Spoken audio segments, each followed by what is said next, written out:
Okey, Assalamualaikum, selamat petang. Saya share slide dulu ya.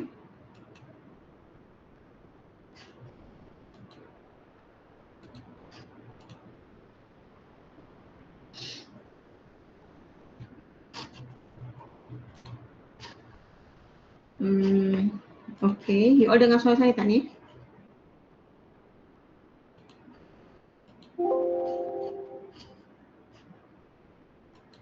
Are you hear me? Yes, madam. Okay. So kita proceed dengan chapter 4 ya. Chapter 4 ni basically the full about ERD modeling ya. So you all dah tunjukkan dekat saya hari tu, nanti boleh compare balik lah apa yang you nak kena buat ataupun nak kena improve daripada you punya drawing tu, ERD drawing. Okay, sekejap saya tutup ni dulu. Okay, ER modeling, okay, basically yang you draw ERD tu part of it lah, part of ER modeling, ERD diagram. Okay, ini adalah dia punya guidelines for you, how you have to know how relationship between entities. Okay, kita dah buat pun sebenarnya, saya dah check dalam kelas. You dengan Dr. Fauziah kan, hopefully you dah sampai ke tahap ni lah, ke level yang drawing and so on. And then you petang ya, sorry, Resipi 450 dengan saya. Okay, dengan saya dah check lah lepas tu how ERD component affect database design implementation and how to interpret the modeling symbol. Okay, for the 4 most popular ERD tools, modeling tools. And then the real world database design often requires that you resolve conflicting goals. Okay, itu guided untuk punya guide lah ini pun saya dah huraikan sebelum ni. ER model is the basis of ER diagram. Okay, ERD dia represent conceptual database as viewed by end user. Okay, and then the 3 main component, kita ada entity, attribute, relationship. I hope that this one tak jadi masalah untuk you all. Okay. Sebab this one kita dah terang banyak kali dekat kelas. Okay, ini adalah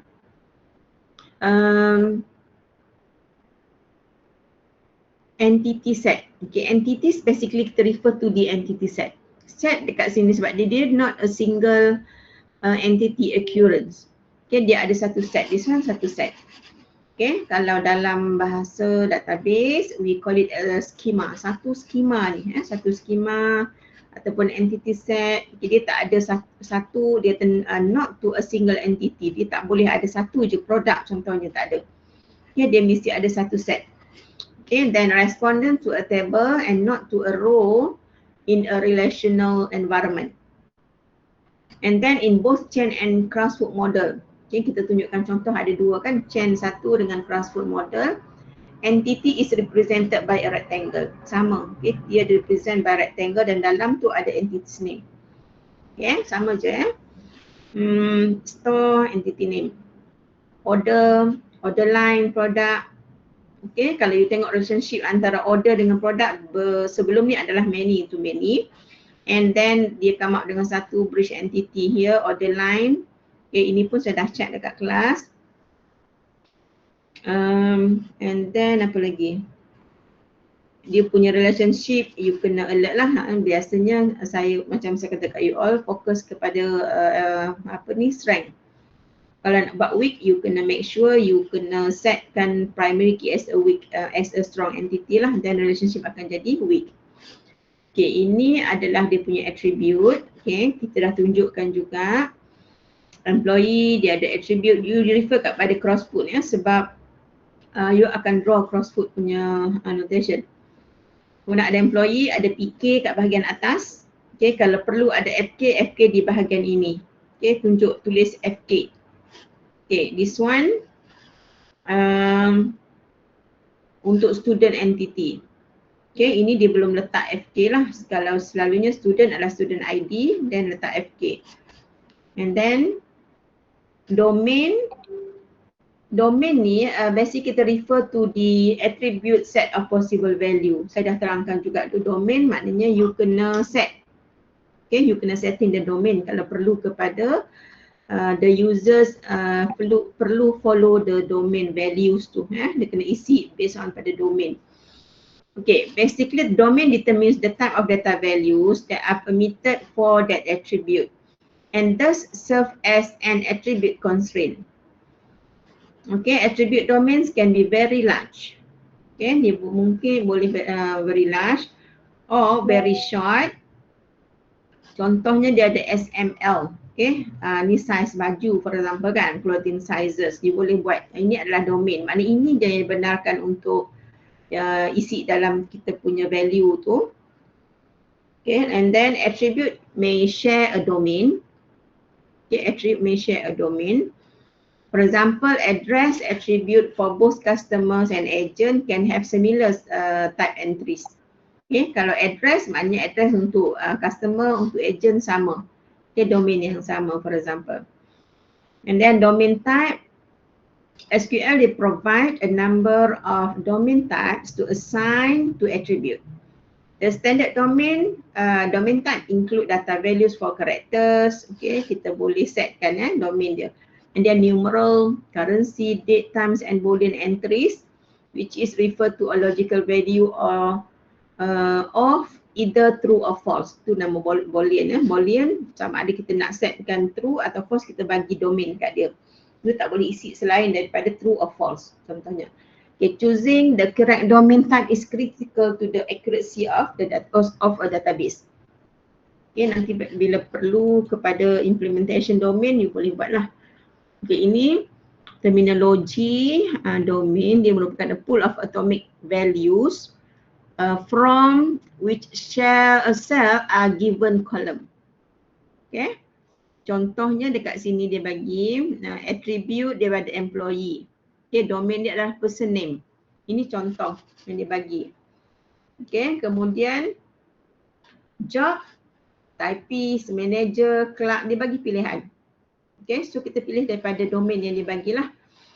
Okay, kemudian manager, here again we use the same domain as above in employee. Okay, so sebab manager dengan employee kita biasanya nama yang lebih kurang macam ni domain dia, Tom, Mary, Bozo, Khalid and so on. Okay, person name dekat untuk manager pun sama juga. Dia kadang-kadang dalam employee, okay, employee, manager ni pun employee juga. Kalau you ingat yang kita punya relationship dia ternary punya, ini Yunari punya relationship ya.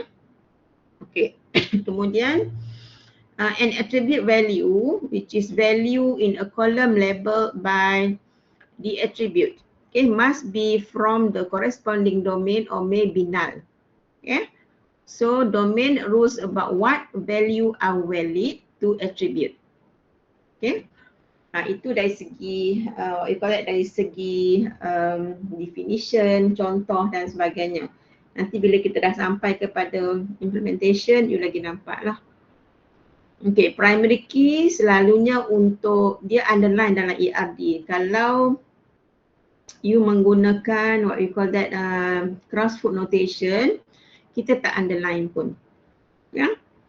Dalam diagram, ERD diagram kita tak underline sebab dia memang kita tulis kat tepi, dia adalah FK. Okay, primary key. Key attribute also underline in frequent use table structure shorthand. Kalau underline ni selalunya bukan dalam case ERD. Okay, cuma kalau kita nak buat dalam relation punya ni, okay, kita letak underline, then dia punya FK kita letak asterisk. Okay, and then dia kata ideally composed of a single attribute. Okay, boleh single, ini saya dah terangkan, boleh single attribute ataupun boleh composite key. Maknanya composite key, that means kita set the PK based on combination of attribute. Okay, kita combine dua. Ini dah faham itu kan? Primary key composed of more than one attribute.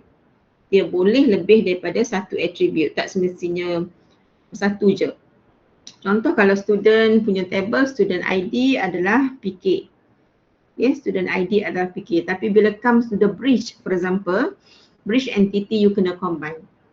Okay, selalu kita combine lah. Boleh juga kita buat single attribute, bergantung kepada you yang decide sebenarnya nak buat single attribute ataupun composite key. Okay. Ini adalah class table entity. Besok table tu sama juga, dia merujuk kepada entity. Tapi entity ni, kalau entity ni dia belum ada data. Okay, bila table dah ada data. Entity dia macam this one lah. This one student is entity dan dalam ni dah ada dia punya attribute. Okay, tapi yang ini dia lebih kepada table. Tapi dia merujuk kepada entity lah. Asalnya adalah entity. Kita convert. Student kita convert ke bentuk yang ini. Ataupun class kita convert kepada bentuk table ni. Okay. Bila bentuk table, you have to put the table name. Okay, class, kita tahu dekat sini ada class, and database name. Sebab kita ada banyak database sebenarnya. So, kelas ni dalam database name dia CH04 Tini College. Okay, ataupun dalam kita punya case, kita letak mungkin juga sebagai schema. Database name adalah schema. Letak nama schema. Okay, and then bawah ni adalah yang class code ni adalah dia punya attribute, course code attribute. Okay, class section. Okay, and then class time, classroom, professor name and so on. This one, tengok atas ni dulu ya. Ini produk. Okay, ini pun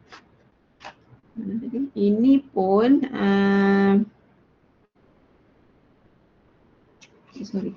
Okay. Dia adalah bridge entity. Okay, ini adalah bridge entity. And macam mana dia isi data? Okay, macam mana dia isi data? Selalunya you boleh set sama ada you nak combine class code dengan course code sebagai primary key ataupun class section. Okay, sebagai ni. Bergantung, as long as dia unik, okay, dia tak berulang, dia tak redundant. Okay, you boleh decide nanti. Okay, kemudian ini adalah attribute, then we have a few types of attribute. Okay. Pertama, we have a simple attribute. Okay, kemudian kita ada composite attribute. Single attribute, multi-value attribute, stored attribute dan juga derived attribute. Okay. So, simple attribute. What is simple attribute?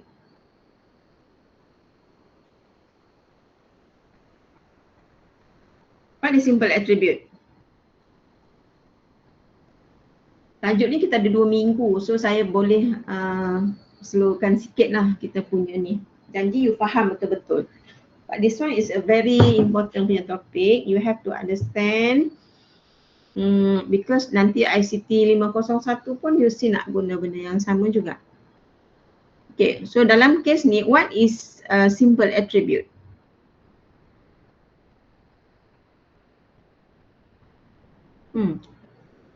Nadra, are you here, Nadra?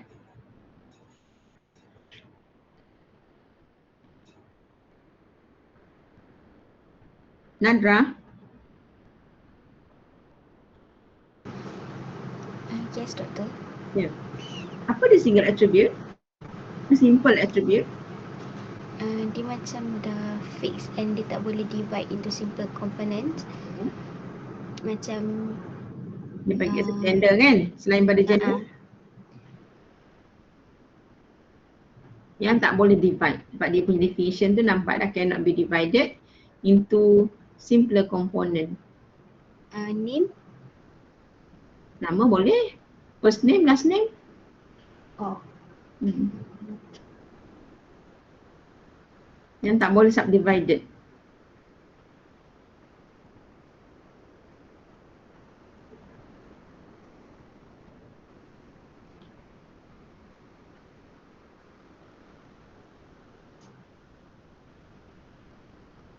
Dalam case contohnya kalau you ada table yang atas tadi, length apa Aina ni? Length untuk apa ya? Length, contoh length Aina bagi value. Dan kes macam mana kita ada length? Dalam contohnya saya bagi ini.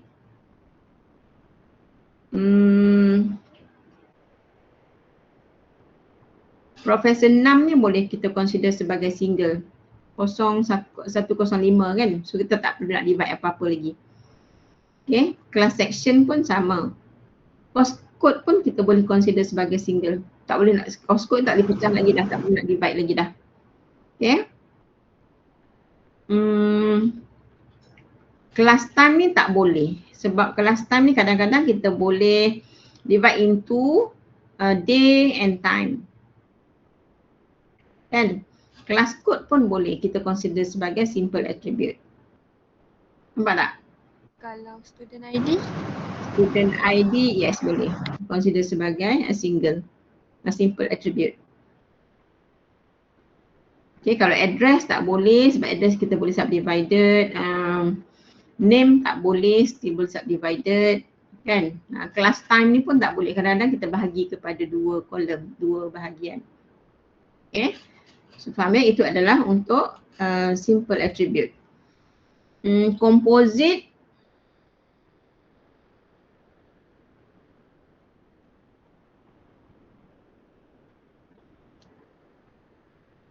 Dia boleh split into component ataupun boleh split into other attribute.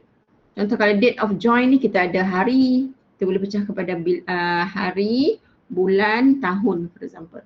So dia tak boleh jadi simple lah, dia composite. Ya? Sebab dia boleh split. Sama juga dengan address tadi. Okay, address kita boleh split. Okay, yang ketiga, single value. Apa maksud single value? What is single value?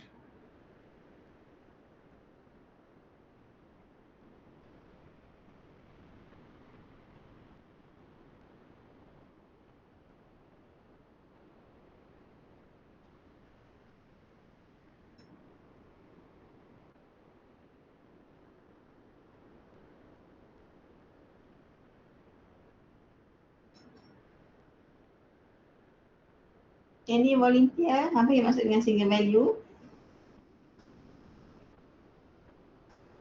Can take only a single value for each entity instant. Okay, example yang bagi adalah age.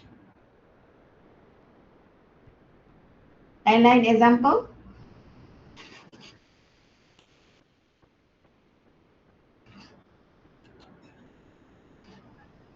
Siapa saya nak panggil ni?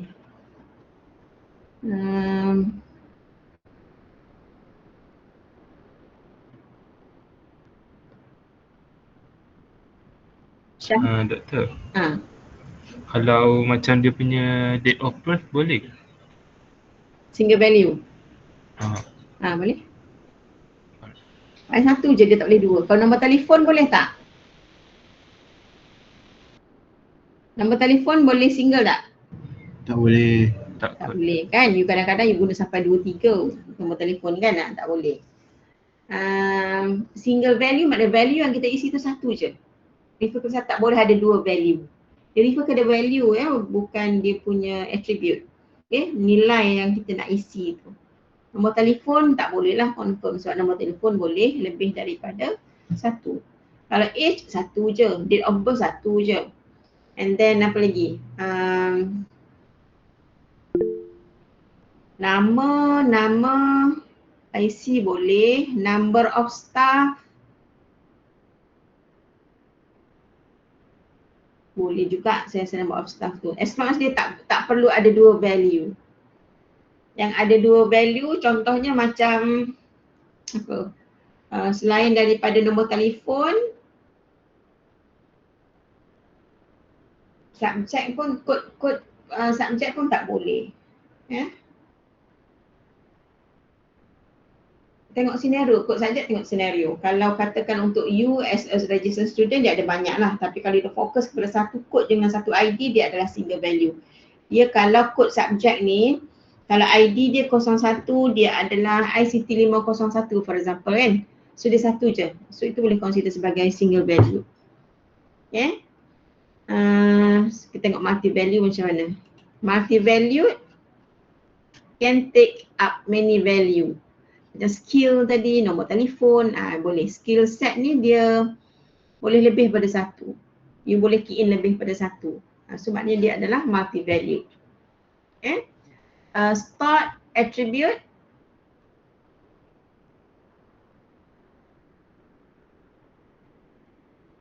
The attribute that needs to be stored permanently. Contoh dia bagi kat sini date of joining of the employee. Kenapa kita kena store permanent? Sebab kadang-kadang kita nak refer balik date of joining bila employee tu start kerja. Sebab dia akan digunakan semula untuk nak consider employee tu sebagai senior or junior, for example. Senior dia ada syarat dia, mungkin bila dah kerja dalam masa 5 tahun dia dah boleh consider sebagai senior. Bila dia dah boleh consider sebagai senior, mungkin akan effect juga dia punya salary ke, ataupun maybe dia ada bonus ke, whatever kan. So itu adalah stored attribute. Kalau derive, what is derive? Attribute that can be calculated based on another attribute. Okay, kalau sini dia bagi years of service of employee. Okay, kalau year of service maknanya macam mana you nak kira year of service? Selain pada you key in, let's say ada dalam kita punya sistem tu year of service, you just tulis 10 years for example. Okay, selain pada tu macam mana kita nak kira? Macam mana kita nak, kita nak auto calculate lah, sistem auto calculate.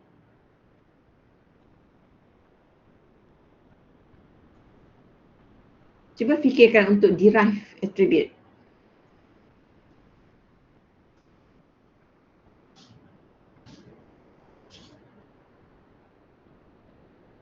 Age kita boleh consider sebagai derive tak? Kita boleh jadikan dia adalah attribute yang derive attribute tak?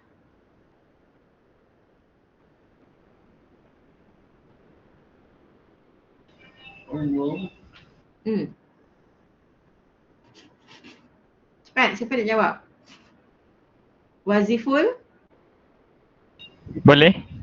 Boleh kan? Sebab kita boleh derive daripada Yes. That. Nak kira umur, age. Derive daripada, macam mana kita formula untuk nak pastikan kita boleh derive? Kita tak perlu key in tapi kita ada formula. Macam mana kita nak kira age? Current year minus. Yes. Current date hari ni, okay, 24/10, dia akan minus dengan Date of birth. date of birth. Okay, so you dapat umur. Kita boleh dapat umur tanpa kita key in berapa umur kita lah. Okay, itu dipanggil derive. Dia boleh call daripada attribute yang lain. Okay. Yang ini faham ada 6 tu type of attribute. Okay, ini simple attribute macam salary, dia bagi contoh ni explanation daripada yang tadi lah. Salary, kemudian composite attribute kita ada address, kita boleh pecahkan kepada beberapa pecahan lah untuk address. Kemudian nama pun sama, name. Okay, kita boleh pecahkan kepada first name, middle name, last name and so on. Okay, composite attribute. Okay, composite attribute dia combine. Okay, dia combine. Kalau apa lagi? This one address. Okay, dia boleh pecahkan juga. Kalau single valued attribute, okay, can have only a single value. Okay, contoh dia bagi kat bawah ni, person can have only one social security number. Manufactured part can only have one serial number. Ataupun car plate number boleh jadi single value. Dia tak boleh ada satu kereta ada dua nombor plate, tak boleh. Okay. Then a single value attribute is not necessarily a simple attribute. Okay, faham So you kena faham tu apa dia single value attribute, apa dia simple attribute. Okay. Selalunya soalan dia datang dengan definition and example. You define then give an example. Okay. Ini adalah contoh multi-value attribute. Multi-value attribute in an entity. Contoh dia bagi kat sini car, vehicle, car color. Okay. Car color kita boleh ada lebih daripada satu color untuk satu kereta. Dia satu kereta dari sini kita merujuk kepada car, vehicle, number tu ya, vehicle registration number. Ya, kalau contohnya you ada satu kereta WJA for example 1234, kereta itu je yang kita refer. So color mungkin kalau ada color yang kereta tu dia punya roof dia hitam, right? Dia punya body dia color kuning for example. Itu dah dua color. Okay, bila dua color macam tu, that mean dia adalah multi-valued attribute. Okay, so you kadang-kadang untuk this one you boleh pecah lagi ni. Ini secara general dia car color, tapi sebenarnya you boleh pecah kepada car body color, car roof color for example. Okay, boleh pecahkan lagi. So dia akan jadi multi-valued. Okay, dia boleh jadi multi-valued. Okay, and then apa lagi dekat sini? Resolving multi-value attribute, yang tadilah. Kadang-kadang ini macam kita tak resolve lagi tau. Macam car color ni kita bagi general. Kalau car color, macam mana kita nak isi, you bayangkan bila kita dah transform kepada table ni, macam mana you nak isi car color. Kalau you tak you tak pecahkan kepada ni lah, resolving ni kan, kita tak resolve. Kita tak boleh isi roof color, ada roof color hitam, body yellow, macam mana you nak isi? Sebab dalam satu kereta ada dua color, which one yang you nak isi? So macam mana kita nak solve this one, macam saya kata tadi lah, car body color, car roof color. Okay, kita buat dua attribute.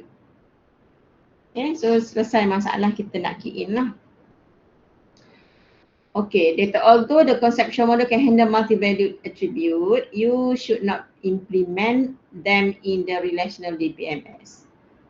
Okay, and apa lagi, within original entity, create several new attribute, one for each of the original multi-value attribute component. Okay, and then can lead to major structural problem in table. Okay, so new entity compose original multi-value attribute component. So kita boleh solvekan dalam bentuk macam tadi lah. Dia ada sedang contoh tadi kan, car top color, car trim color, car body color. So kita splitkan dia punya multi-value attribute tu kepada 3. Okay, untuk mudah kita nak key in dia punya value. Kalau you buat color je, kalau satu kereta tu satu color, tak ada masalah. Okay, kalau dia color grey, grey lah. Kalau dia white, white lah. Tapi ada certain cases yang mana car tu ada lebih daripada satu color, yang we call as a multi-valued attribute.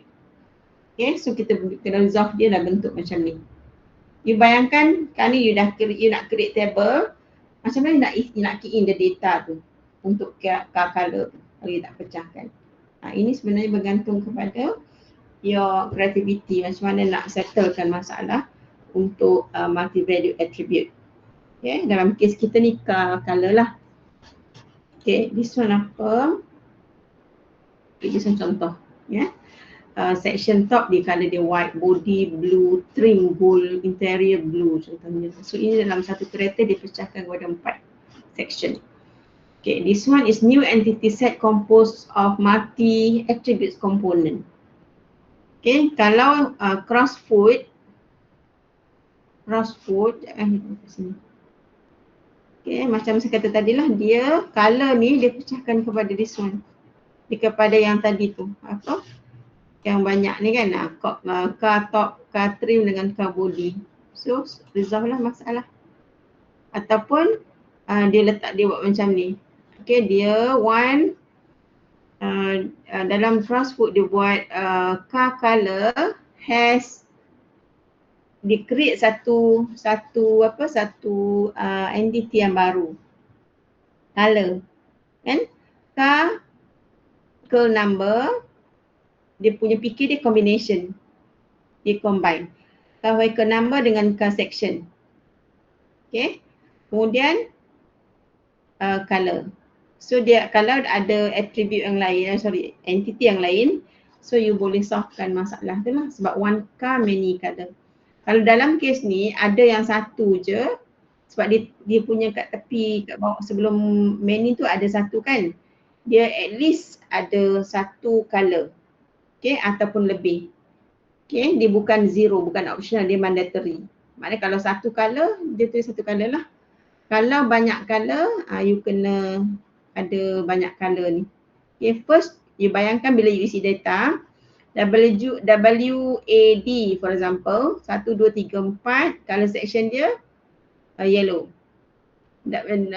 Nombor yang sama juga, color section dia adalah black.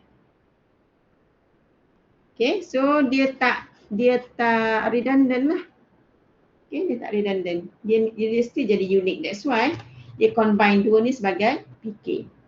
Okay, FK ada satu je, vehicle registration number ni. Okay.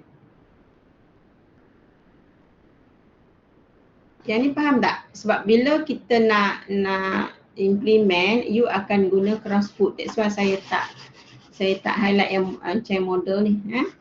Chain model dia sama juga, dia akan create satu entity baru and then dia ada dia punya attribute. Okay, dalam case cross-foot ini yang you kena follow. Okay.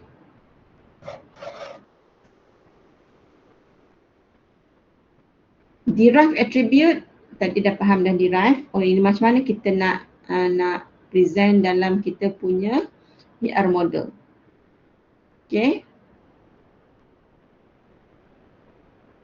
You letak macam biasalah, mesti ada dua kolom ni, employee DOB, employee H. Okay, bila dekat H punya section tu you kena buat calculation sikit supaya dia boleh derive daripada current date dengan date of birth.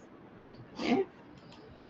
Relationship, ini saya dah ulang banyak kali dan juga dia mesti ada 3 relationship, one to one, one to many, many to many. Okay, and then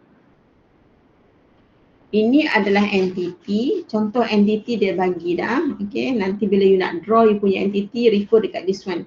Entity boleh tulis sebagai person, for example, dia punya entity name kan, place, object, event or concept about which data is to be maintained. For example, car, student. Okay, itu adalah entity name. Kemudian dia punya relation ni kena verb phrase. Okay, contohnya blue car belongs to student Jack, for example, belongs to. Ini adalah verb. Okay. And then attribute name, okay. Dia adalah property or characteristic of entity. Contohnya color of car, entity nama, name of student, okay. Ini untuk student entity. Kemudian ini untuk car entity. Attribute adalah karakteristik. Kalau student, kita ada student ID, student first name, last name, itu adalah attribute. Okay. Connectivity and cardinality. Okay, definition dia, kalau connectivity they use to describe relationship, classification. Okay, connectivity. Cardinality is expressed the minimum and maximum number of entity occurrences associated with one occurrence of the related entity. Okay. Macam saya terangkan sebelum ni, dia ada minimum maximum. Contohnya kalau case lecturer dengan student, okay, lecturer dengan kelas. One lecturer, many classes, can have many classes. Okay, cuma kita kena set dia minimum untuk seorang lecturer tu mengajar berapa jam dan maksimum yang dia boleh ajar berapa jam. Okay, itu adalah cardinality. Okay, and then established by very concise statement known as business rules. Okay, setakat ni okey ke tak? Faham ke ada apa-apa persoalan? Petang ni mengantuk sikit, nanti kan saya cakap seorang pula. Ada soalan tak? Do you have any question sebelum kita proceed? Maria, Tengku Maria. Saya madam. Ada soalan? Tak ada. Semua faham ya? Jelas tak yang saya terang tadi tu? Jelas je madam. Okay, nanti tengok ya. Kalau tak faham, ni tanya balik. Okay, kita proceed. This one contoh cardinality dengan connectivity. Connectivity selalunya kalau kita tengok yang crossfoot lah ya, sebab you akan guna crossfoot nanti. Yang bahagian atas ni, one professor teach many classes. Itu adalah connectivity.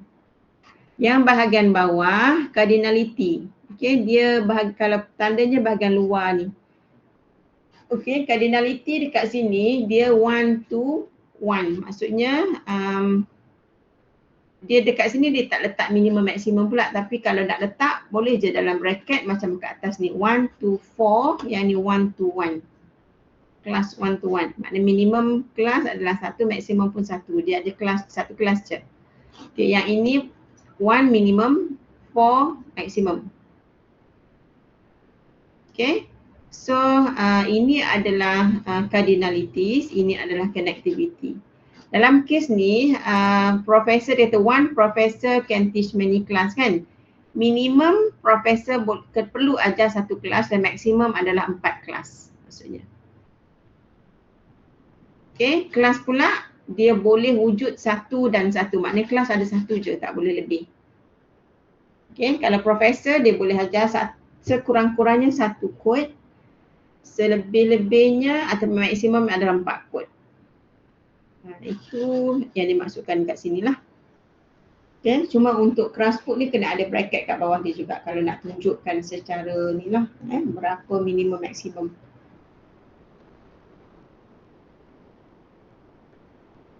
Ini adalah relationship strength.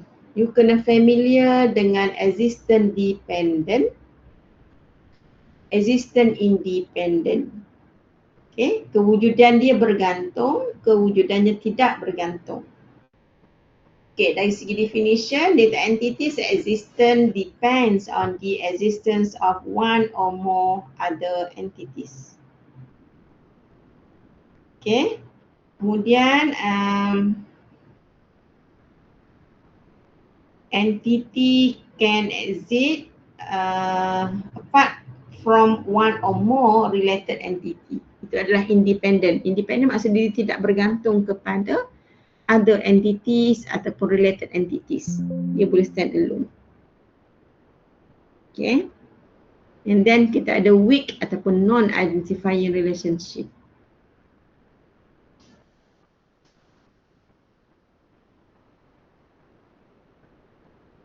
Kalau strong entity, dia adalah strong relationship dia adalah weak entity. Bila strong relationship, that means related entities are existent dependent, exist when PK of a related entity contain PK component in parent entity. Okay, so macam saya kata sebelum ni, kalau dia strong relationship, dia punya entity tu adalah weak. Dia bersalahan tau, dia kontra dia tu. Okay. Ini contoh untuk weak ataupun non-identifying relationship. Okay, bila kita sebut weak ataupun non-identifying relationship between course and class, okay, weak dia selalunya dotted line.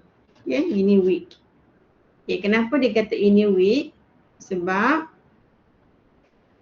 kelas code PK untuk kelas dia set, kelas ni dia set dia punya PK kelas code je. Dia tak combine dengan course code. Kalau you combine je dengan course code, you akan jadi bukan weak lah, strong entity. Okay. Bila relationship dia dotted macam ni, kelas adalah kelas adalah strong entity.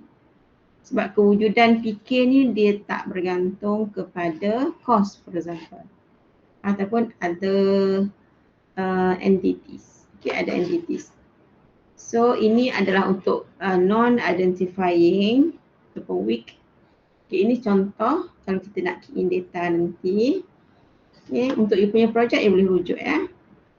Ini strong. Strong maksudnya kalau dibagi senario ni adalah course and class. Okay. Kenapa dia strong? Ini strong relationship ya. So bila dia strong relationship dia akan weak. Okay, dia ada weak entity. Kenapa weak? Sebab kewujudan PK dia ni bergantung kepada wujudnya course table ataupun entity course. Sebab dia nak guna dekat department ni dekat sini ya.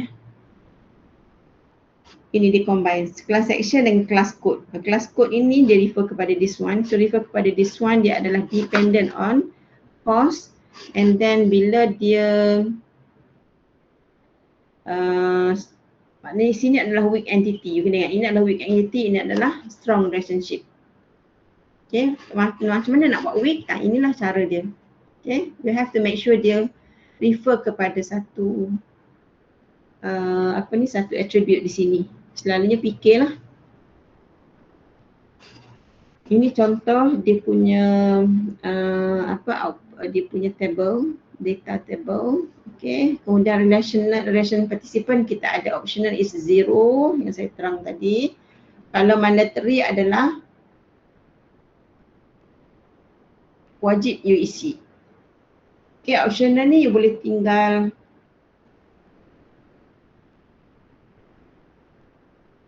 dia tidak berisi lah, does not require a corresponding entity occurrence in a particular relationship. Okay, so mandatory kita tahu dia adalah wajib, compulsory. Okay. Ini adalah relationship participation.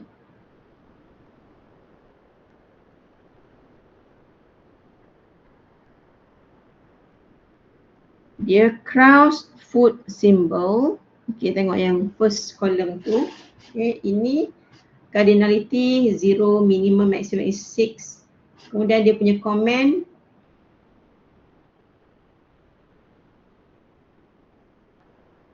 Many site is optional. Okay, so sebab ada kosong kat sini kan. Kalau dia macam one optional, lepas tu many site is mandatory.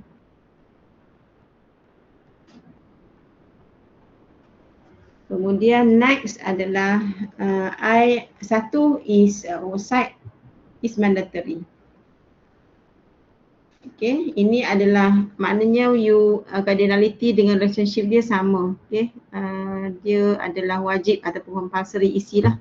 Yang bawah ni one sided is optional. Okay, 0,1 ini tengok dekat ni pun dia dah nampak simbol, lepas tu 1. So ini adalah relationship participant yang you kena tahu. Kalau nak draw nanti kena tahu gambar rajah ni, macam mana nak draw. Okay, dalam project pun you kena prepare your paperwork and so on kan. Okay. Setakat ni okey tak dia punya ni? Yang ini adalah cross foot symbol, you kena tahu macam mana dia represent, kemudian cardinality dia, kemudian dia punya comment. Okay, setakat ni ada soalan?